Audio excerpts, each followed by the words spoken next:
You're listening to the Before You Market podcast. In a world of endless tactics and fleeting trends, we're here to show you why putting your brand first changes everything. Join us as we explore how a brand-first strategy can revolutionize your marketing. Get ready to rethink marketing. This is Before You Market. Welcome to the Before You Market podcast, where we challenge you to, rethink marketing. We do this by inviting some of the best marketers in the business to enlighten you on your path to marketing glory. So I have been a fan of Mark's for years, and I've actually met him more than once in real life. So that makes us like this. We're tight. We're thick as thieves. No, Mark is one of those marketers who likes to shake things up and challenge the status quo, and I love him for it. So, Mark, if you could take a moment and please introduce yourself to these good people. Well, first, it's so good to see you again, and for the podcast listeners to hear you again. Yay! Yeah, it's great. It's great to reconnect, and you always do a great job with your interviews. So I spent about a quarter of a century in the corporate world, learning my craft at a Fortune 100 company. It was a great experience. I got to do every kind of marketing job imaginable on a global basis. And then, I guess it's been maybe 16 years. Yeah, I started my own business. Wow. And it just kind of took off. Sort of a pivotal moment for me was starting a blog. This is at a time when social media was becoming part of mainstream marketing. I thought it was endlessly fascinating, endlessly challenging, and also quite misunderstood by a lot of the people who were trying to do it in the early days. And I think my voice resonated because I had all this marketing experience. I was one of the few early bloggers that had worked in marketing for 25 years. So I think that worked with people. And as you say, I would never say that I'm controversial for the sake of being controversial. Oh, no, not at all. However, I'm unafraid to tell the truth. I mean, I don't really have any kind of agenda. I'm not trying to sell you content marketing or SEO or, Facebook advertising. So I try to call it like it is.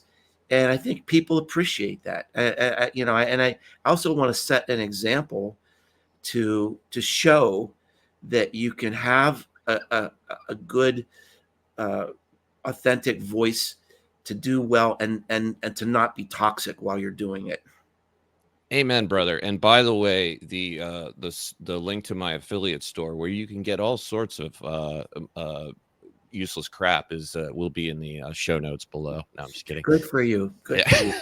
Carry the banner, man. Right? Yeah, exactly. So the Grow blog, which there'll be links below, the Grow blog and the Marketing Companion podcast are both just great resources for marketers, and I highly recommend that everybody go check those out after you watch this interview.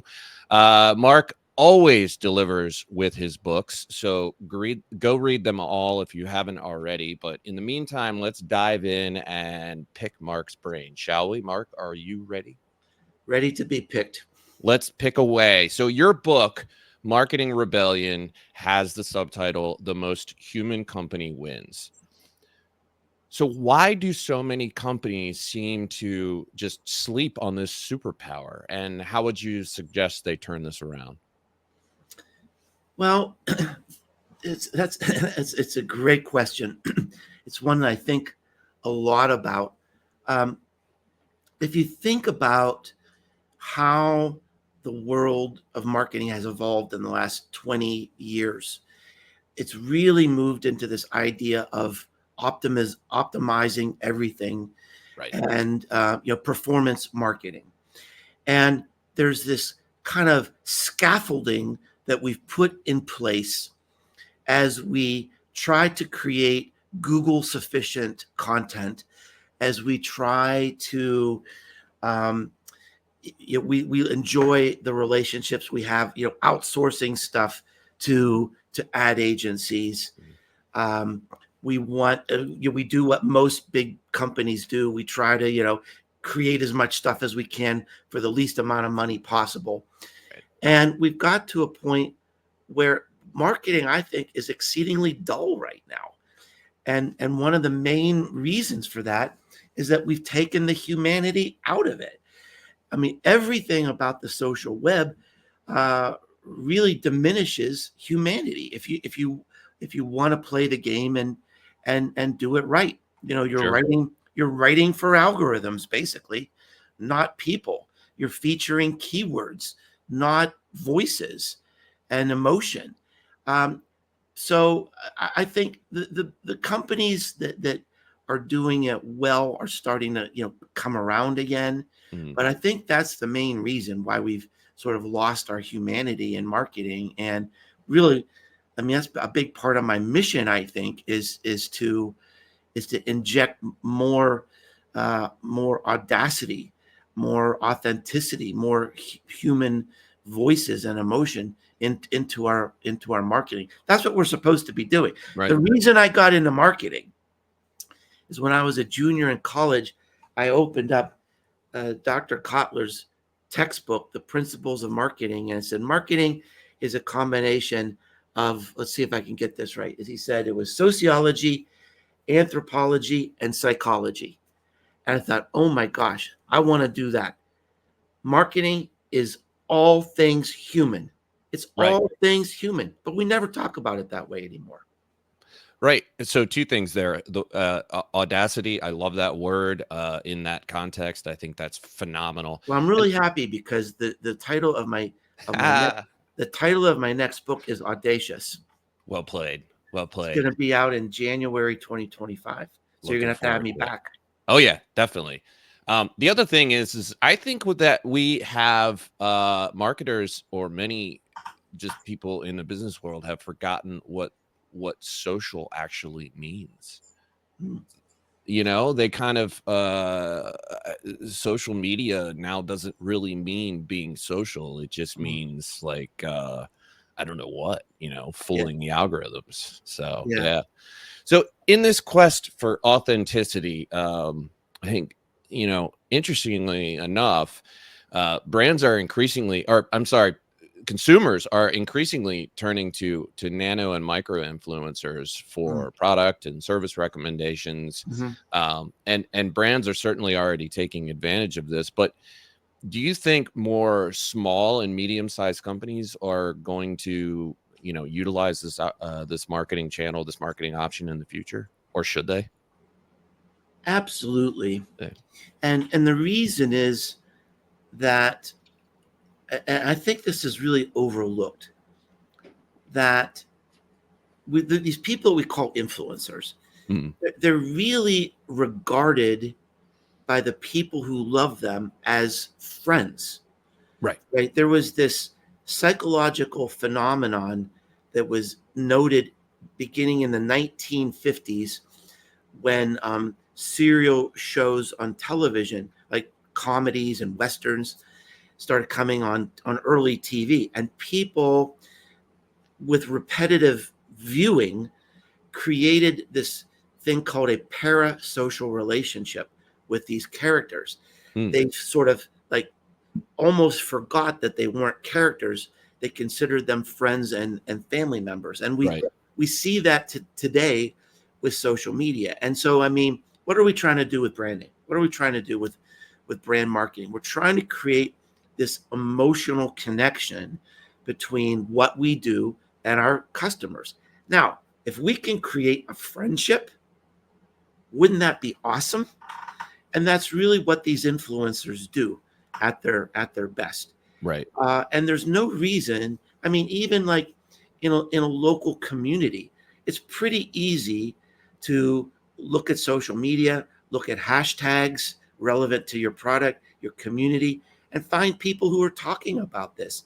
It's not necessarily some celebrity doing dances on TikTok. Sure. It can be just people in your community that are that are passionate about food or crafts or hair, vacationing, whatever.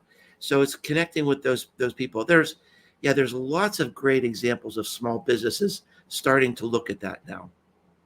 I think it's endlessly fascinating to watch the shift in mindset of these small businesses and see them open up to marketing opportunities that, in the past have really only been utilized by larger companies. And I think it's, the availability of these options, I think, is becoming, more and more prevalent. So I it's think really great the to only see. obstacle is they don't think about it. I mean, they don't. Exactly. Yeah. Yeah. So it's a process of education. So let's talk about AI, because everybody else is, and why not? Mhm. I want to be like everyone else. I want to conform and fit in. Yeah. Yeah. So in your post titled "Why AI Does Not Mean the Doom of Marketing," you quote Sam Altman, who is, I believe, currently the CEO of Yeah. OpenAI. I don't Yeah. know. He's on He's again. He's on. back. He's Yeah, back. he's back. He's back. But Sam Altman is basically saying that AI is going to replace 95% of what brands use marketers for today. Mhm. But isn't he really only referring to advertising? In my opinion, marketing is not advertising. Advertising is simply a subset of marketing. So do you think he's oversimplifying what marketing actually is in his assessment? I mean, I was careful, to choose my words, Sure. wisely in that post, and be humble, because I mean, Sam Altman is in the middle of everything going on with AI, and he Right. knows things. He sees things that we can't possibly even imagine. However, I'm in the middle of marketing, Right. so I mean, I do have some opinion and authority when it comes to that. And I agree with you. I think if you take Sam Altman's view of marketing, it's like a relationship with an agency that creates repetitive, tasks for you, Mhm. accomplishes repetitive tasks for you, repetitive content, repetitive posting. Absolutely, that's going to be taken over eventually by AI agents. It's already starting to happen. Um, but I think when it comes to, I think the thing that drives me on this thing is that, and I'm not naive. I'm not Sure. this Pollyannish person saying, "Oh yeah, humans for the win." I think I can see the potential impact of AI as realistic and as dispassionately as anybody else. But I do think that we will always have a need for human connection, for real human emotion. We are going to want to know, who are these people at these companies? What do they do? What do they believe in? Right. How do they treat their employees? Increasingly, and this is something I've written about extensively, increasingly the emotion toward a company or a brand is moving from like the product attributes to the people.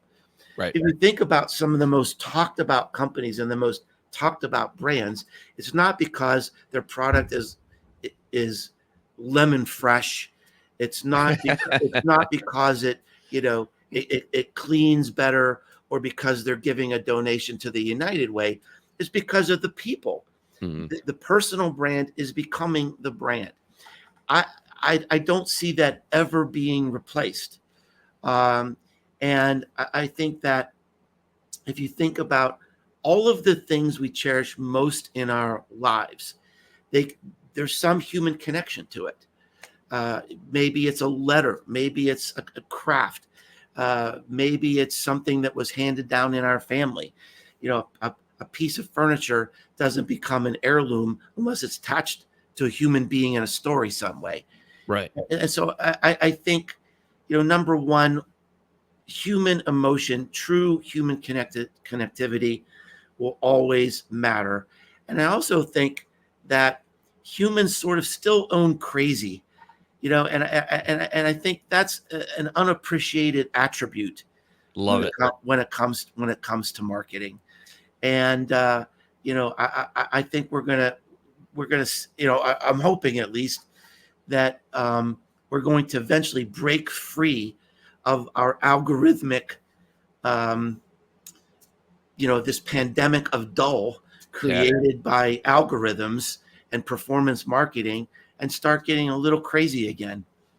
See, if I had the rights, I'd cue that Queen song, I Want to Break Free. But, Yeah. it's I probably way want too to expensive. break free. There you go. You did it. So also in that post, you say that marketing often involves building relationship and trust with customers. Building a brand is basically about building trust. At the end of the day, even advertising is about, awareness and familiarity, and Yeah. familiarity can contribute to trust. So I guess what I'm saying is that ultimately, marketing always involves building relationships and trust. So, do you agree? Is that an overstatement, or is that really at the end of the day what it's all about? Yeah, I mean, in a way, it is a bit of an overstatement. Okay. I mean, because I think there are a vast number of products that we buy every day that we don't really care. Sure. I mean, if I buy, I'll buy a hamburger because it tastes good. I'll buy a shirt because it has a nice color. I'll buy gas in my car for my car because I need gas, and the gas station is right there. Right. I don't really care about what they stand for. I don't have any relationship with them. I just need gas. And if you think about, all the products that you've purchased in the last 2 months, I mean, I would say almost all of them, you don't really care. You buy something and you just want to be left alone, quite frankly. Right. Right. Yeah. I Yeah. mean, Yeah. I mean, I've just, bought a new ladder. I don't want to join their community. Right. I don't care about their branded content. Just I have the ladder. It's going to last longer than me. Right. Leave me alone now. But and so those are the types of products that, the 4Ps still matter. The product still matters. The price still matters.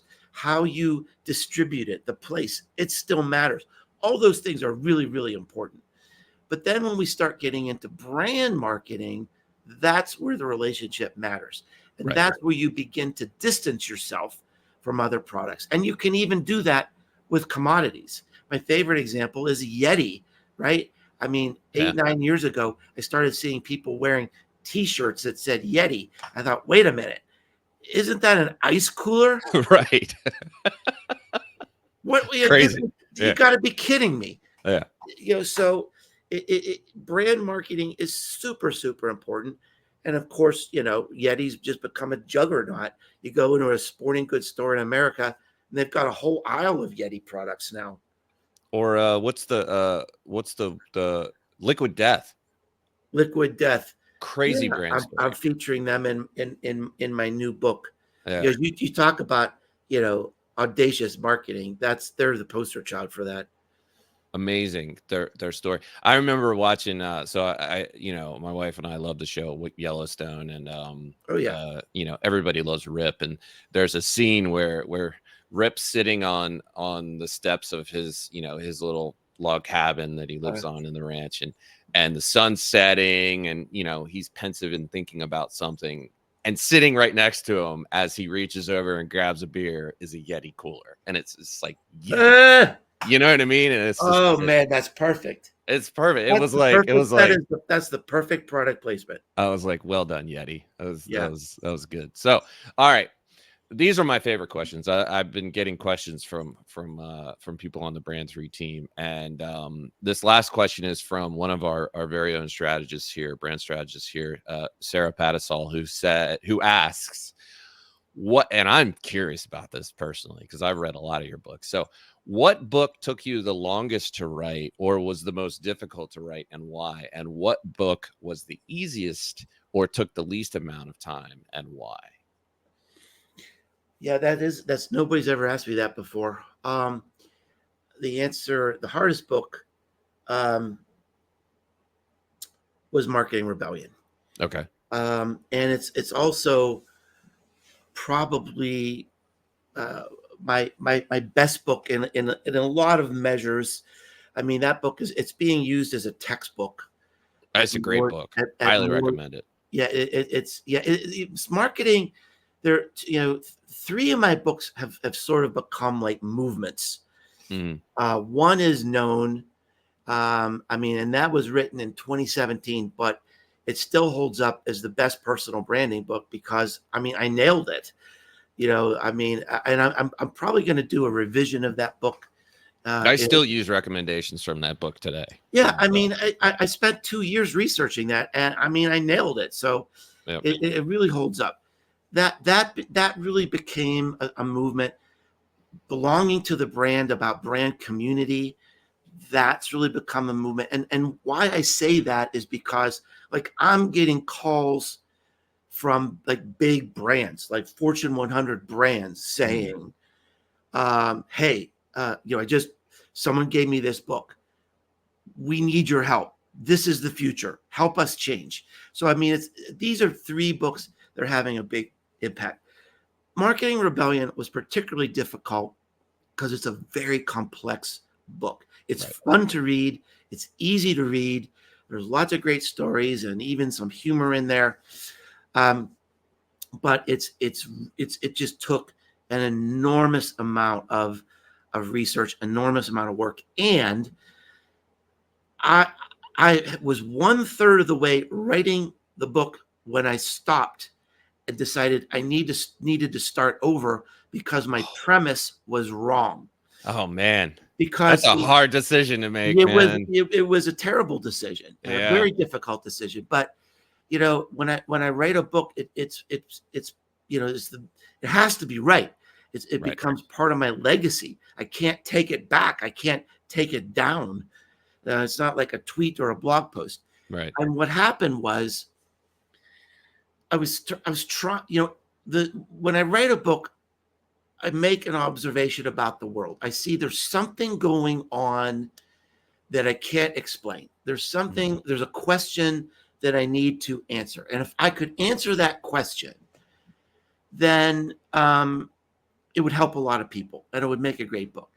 And what was going on for Marketing Rebellion is, I get to see so many amazing people in all kinds of different companies all around the world. And I kept hearing the same thing. Our marketing, it's just not working like it used to. Right. Our numbers are down. It just doesn't seem to connect. And so the original premise of the book was exploring the technological impact on marketing that was making these changes. And then as I got into the research, I realized it's, the technology is part of it, but it's not the technology. It's the people. Right. It's that once a person has the accumulated knowledge of the human race in the palm of their hand, they don't need that marketing anymore. They don't need to be manipulated. They don't need to be convinced. They can make a really good decision on their own. And the role of marketing has changed.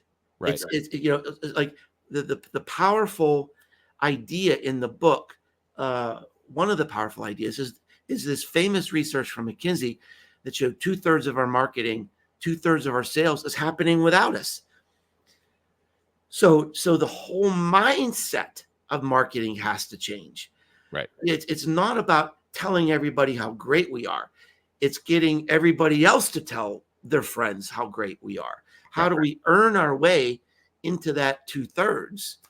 And we can't buy our way in. And that's a completely different way to think about marketing. And I think that is sort of the revolutionary, the rebellious idea behind the book that really connected with people. I can attest to the fact there were times when I was reading the book where I was like, man, he went deep. I really did. There was a lot in there. So if you just think about, if you look like at the number of references in the back of that book, and this was before AI, right? I mean, this was it was. So you actually worked. I really, really worked. I really did. Well And done. I'll tell you a little. I'll tell you. And then the other question was like, what was the easiest Yeah. book to write? You know, after I wrote Marketing Rebellion, and I was ready. I was thinking about, I had an idea for another book, and I picked up Marketing Rebellion, and I hadn't really picked it up and looked at it since it had been published. And I looked at this book and I felt depressed. It was just like, I don't know if I can do this again. Yeah. I mean, it just took so much out of me. The easiest book is the book I'm actually, it's the one I'm writing right now. Interesting. And there's something different about it, where like every other book was just like, it was just grueling to do the work. This new book I'm working on, it's just so much fun. I just can't wait to write it. And it's gone, it's going to be out in early 2025. I've shown it to a couple beta readers, and they're saying, oh my gosh, this is a page turner. Awesome. How many times have you read any book that's a page turner? Yeah. But this book, it pulls you through. It's so much fun. It's taken me out of my comfort zone, and introduced me to like really some of the most creative, crazy people out there that are reinventing marketing. And it's about disruptive marketing, and it's going to be just unlike any book out there. I can't wait for people to see it. And that it's just like, I just can't wait to work on this thing every day. It's been a completely different experience. I am now very excited, and it's going to be unlike any other book you've ever seen. I can guarantee it. If you want to send me an advance copy, I'm just saying, I'll send you a T-shirt. No, that's fantastic. So, all right. Well, we'll definitely have you back on if you'll have us when the book is out. Sure. Because I'm excited about that. And as I mentioned, all your books are great. I highly recommend them. I'll link them all in the post. And thank you. Your blog's fantastic. Your podcast is fantastic. So, Mark, thank you so much for being on here. It's been a pleasure to see you again and chat with you. And I think there's just a ton of great information here. So thank you. Thank you. All right. Bye, everybody. Bye. Thanks for listening to Before You Market.